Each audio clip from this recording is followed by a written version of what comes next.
The engines were still whining when the first man hit the tarmac. Snow cut sideways across JFK Airport, slicing visibility down to nothing, and somewhere inside the Lufthansa cargo terminal, a guard realized something was very wrong. His hands were already zip-tied before he could finish the thought. The clock on the wall said 3:12 a.m.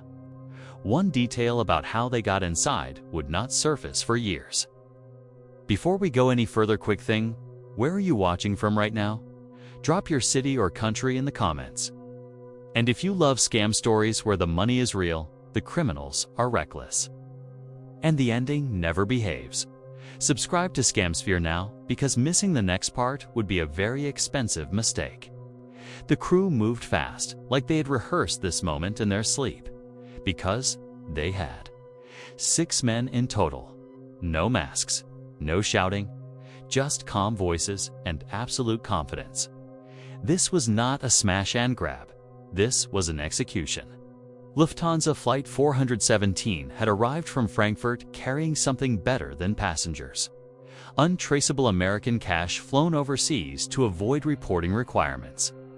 Millions of dollars that technically existed and technically did not. At the center of this plan was James Burke, a volatile, brilliant, deeply paranoid hijacker affiliated with the Lucchese crime family. Burke was not a made man, which meant he could not officially exist inside mafia politics, but everyone knew he was dangerous. His reputation was built on violence, not diplomacy. When Burke decided this money was his, the decision was already final. The tip came from Louis Werner, a Lufthansa cargo supervisor drowning in gambling debt. Werner knew the schedules, the vault location, and the routine. He also knew Lufthansa stored incoming cash shipments temporarily in the JFK cargo building before armored trucks picked them up. The amount on the books was massive. The amount off the books was criminally obscene. The crew forced the guards to the floor and herded them into a break room. No one resisted. They were shown exactly how cooperation worked. Burke had made one thing clear during planning. This was not a robbery where fear replaced planning. Fear was a bonus. They drove a stolen Ford Econoline straight onto the tarmac, something no one questioned because it looked like it belonged. This was the genius of the operation. Everything looked boring, legitimate, forgettable. Inside the vault, metal doors groaned open to reveal stacks of cash bundled in foreign and domestic denominations. $5 million in cash. Alongside it sat sealed containers holding $875,000 worth of jewelry. Mostly diamonds, quietly resting in velvet-lined cases like they had no idea they were about to ruin multiple lives. The money was loaded in under 20 minutes. Not one shot fired, not one alarm triggered. Not one fingerprint left that mattered. By 4:21 a.m., they were gone. At sunrise, Lufthansa employees arrived to chaos wrapped in silence. Guards tied up, vault empty. No forced entry, no broken locks. Investigators would later call it the most successful cash robbery on American soil. What they did not say out loud was this: the robbery was the easy part. Burke had always known the money would kill people. He just underestimated how fast. The crew split the haul quickly, but not equally. Burke took the lion's share and demanded silence like it was oxygen. The problem was that criminals are very good at stealing and catastrophically bad at waiting. One member bought a new Cadillac within days. Another started flashing cash at bars like he had discovered fire. Burke watched this behavior with a rising sense of dread that quickly mutated into rage. Because the FBI was already circling. Agent Douglas MacArthur knew organized crime did not pull off miracles without leaving fingerprints somewhere. Surveillance went up around known associates. Phone lines lit up. Informants whispered. Every loose end felt like a loaded gun pointed directly at Burke's future. So Burke did what Burke always did when the pressure climbed. He started removing problems, one by one. Over the next few months, bodies appeared across New York and New Jersey. Shot, strangled, disappeared. Some were part of the crew, some were not. Burke did not care. He believed paranoia was protection. Ironically, it was not the murders that caught him. It was loyalty, or more accurately, the complete lack of it. Success did not bring James Burke relief. It brought obsession. In the days after the Lufthansa heist, Burke barely slept. He replayed the operation in his head again and again, searching for cracks that might not even exist. Every flawless detail felt suspicious. Every smooth escape felt temporary. He knew history. He knew that robberies of this scale never ended with champagne. They ended with indictments or funerals.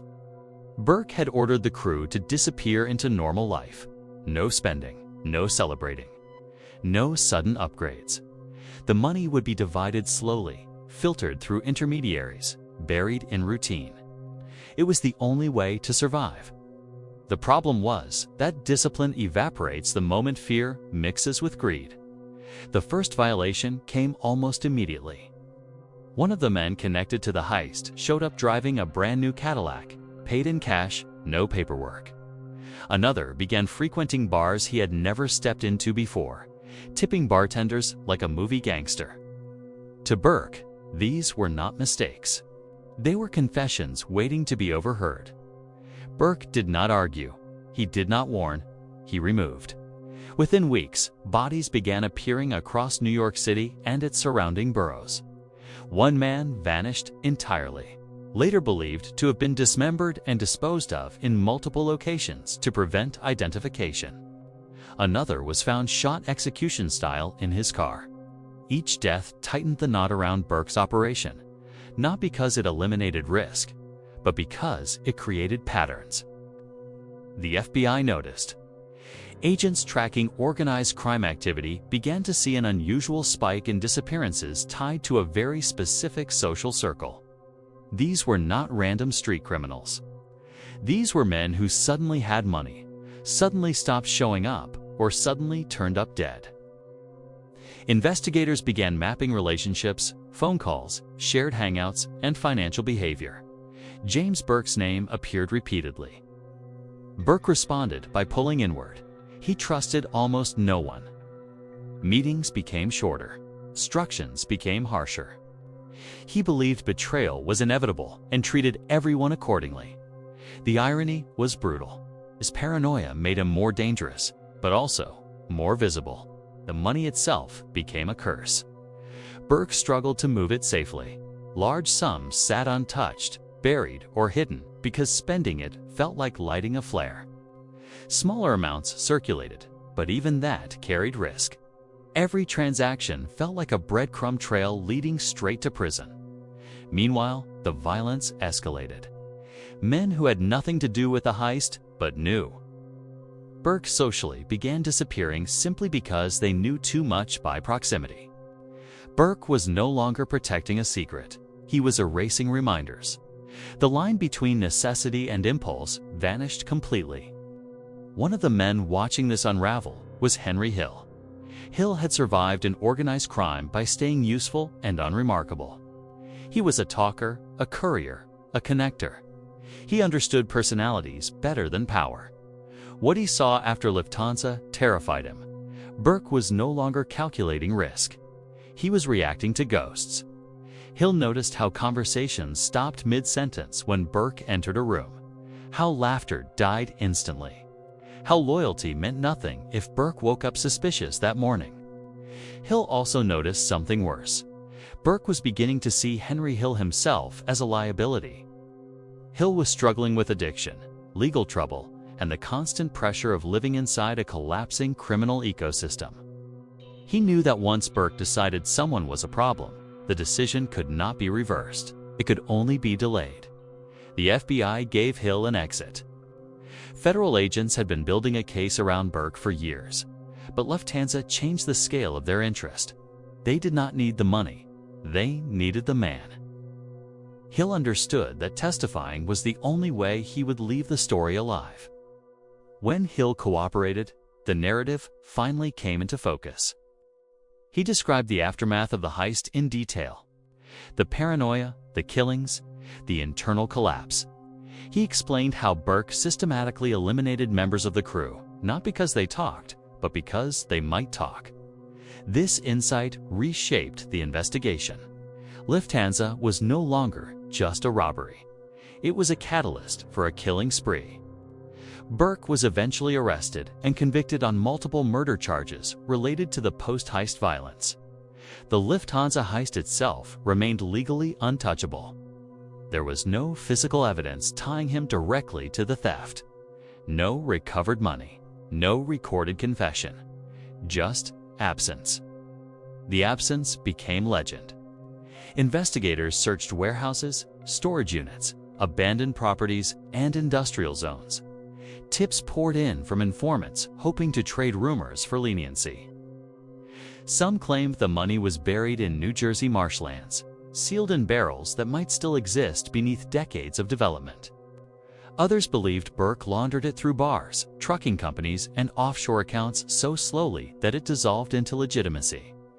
There were darker theories that Burke destroyed portions of the money during periods of extreme paranoia, that he believed possession itself was too dangerous, that the cash that inspired the crime became something he feared more than prison. James Burke never confirmed anything.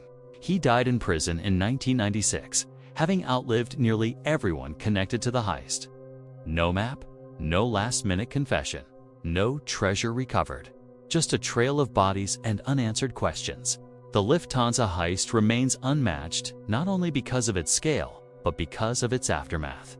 It exposed a truth criminals rarely acknowledge. Pulling off the perfect crime does not guarantee survival. It only delays the consequences. The money vanished. The people did not. And if you think this scam was thrilling, wait until you hear about the next one.